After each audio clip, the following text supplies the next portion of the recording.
Hello, practical nursing students. My name is Darlene LaPresto, and I'm a Jackson College nursing instructor, and today we are going to work on your skill, tube feedings.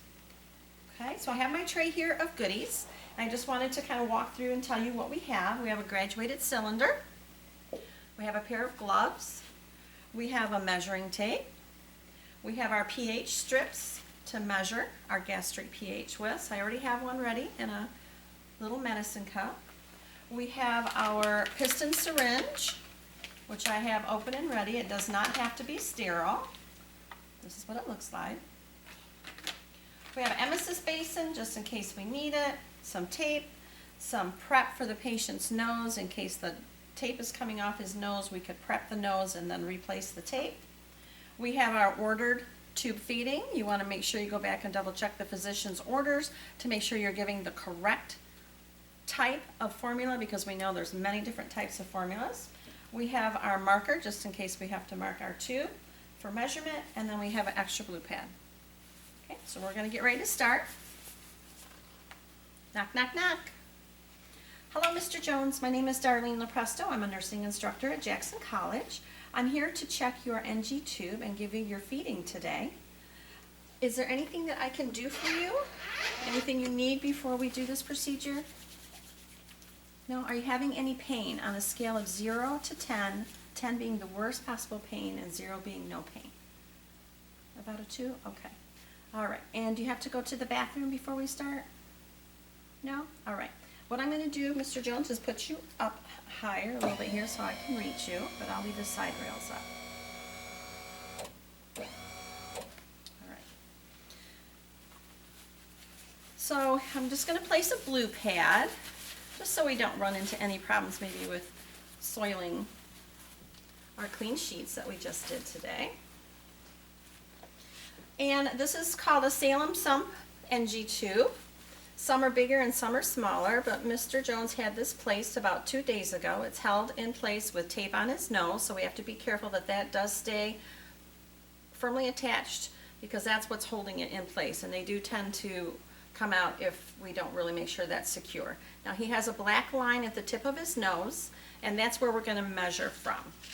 So after I've identified him, I've checked his name and date of birth on his armband to make sure I have the correct patient, because I am going to do a procedure on him. I'm going to go ahead and measure the tube that's sticking out, because we want to make sure that that has not migrated out or in.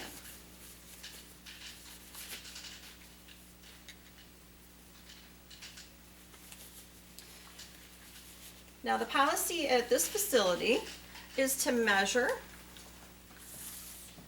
and we're going to do it in inches because that's what was measured before on the chart. We're going to measure from the tip of his nose where it is external, and we're going to measure down to where this last black hash mark is, if you can see that on the tape. And those are radio opaque, so when the patient goes down for a chest x-ray, that's how the radiologist can tell. So he's measuring at 20 inches external, and I've looked at the chart, and the chart confirms that he has 20 inches external, so I would want to document that. So I know that the tube is in place. Now another thing that I can do, some places, some facilities are not following this procedure anymore. It's called insufflation, and what we do is we're going to inject a little bit of air into the tube, and we're going to listen to his belly, and you should be able to hear some gurgling. So I'm going to get my piston syringe and just draw back with a little bit of air, and I'm going to listen with my stethoscope.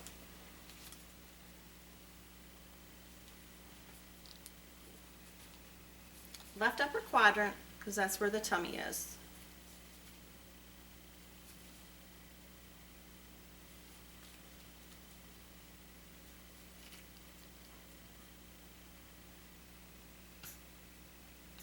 Okay, and I heard some gurgling. So that's a second way to confirm, but again, some facilities do not use that technique, so you want to make sure before you do that it's in your policies. The last thing that we need to do is we're going to check the pH of the gastric contents. Gastric contents have a pH of between 1 and 4. So by checking the gastric contents, we would know if the patient had the tube properly placed in the stomach, or if it's misplaced, it could be in the respiratory tract, which has a pH of 7. So I'm just going to remove just a little bit, less than 10 mLs.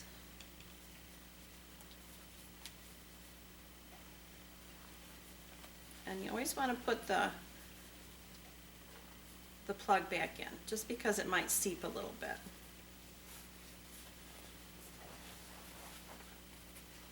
And we're going to put it right on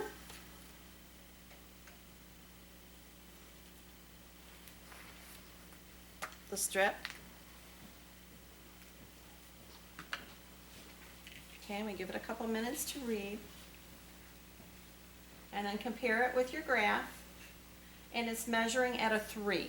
And we know gastric contents is between 1 and 4. So that confirms 3 different ways that I do believe that the tube is still placed within the stomach. Now we're going to check residual. Residual you check when a patient is getting feedings continuously, and you want to make sure that the body is absorbing all of the nutrients and it's not just sitting in the belly. Because sometimes we give the medicine, or the tube feedings too fast or too slow. So we want to make sure the patient's able to absorb them. So we're just going to pull back. How you doing, Mr. Jones?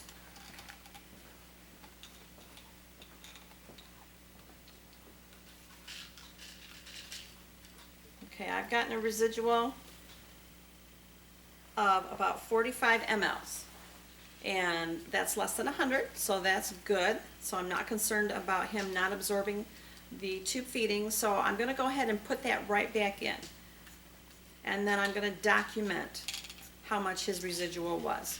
Now we put it back in because we're replacing the electrolytes. If we don't put it back in, the gastric contents, and we just keep checking residual, and pulling it out, then we're going to change his potassium, his sodium, all his different electrolytes, and we don't want that to happen.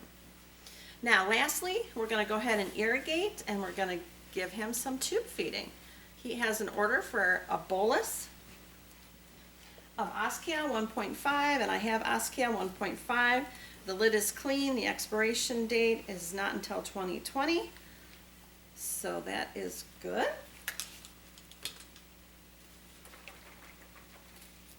We like to shake things around here.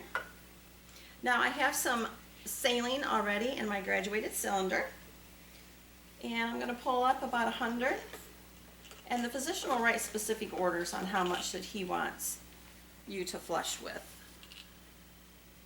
Remember, the plunger is, we want to try to keep it sterile. I mean, tube feedings aren't sterile procedures, but still you want to keep it clean. We're going to connect that firmly, and just easy gradual pressure. And we're just watching the flow up the tube. Okay. Now we're going to go ahead and give our bolus. So I'm going to wipe the top of this can off. I'm going to open it so it's all ready to go. I'm going to take this plunger out very carefully so we don't have any splashes. Maybe.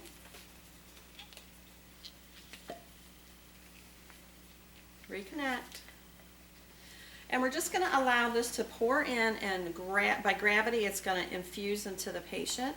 So just very slowly we would pour that in, allowing it to infuse into the patient, again by gravity.